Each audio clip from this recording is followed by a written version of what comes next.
Hi, I'm Craig with ApplianceVideo.com. Today, we will be taking a look at your Auger motor on this GE French door refrigerator.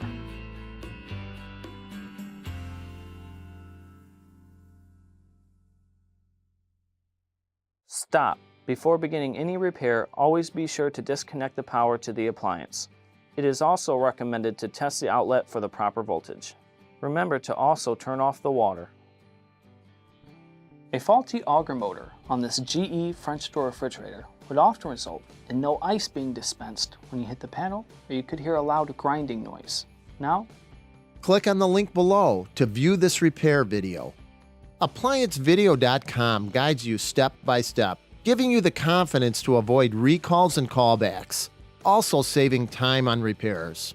Whether you're up against an uncommon repair or the latest appliance on the market, our videos have been created with you in mind.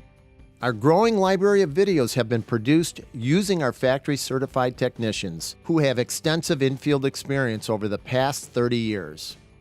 ApplianceVideo.com provides high-quality repair videos that anyone can follow, regardless of their skill level. We are here to help.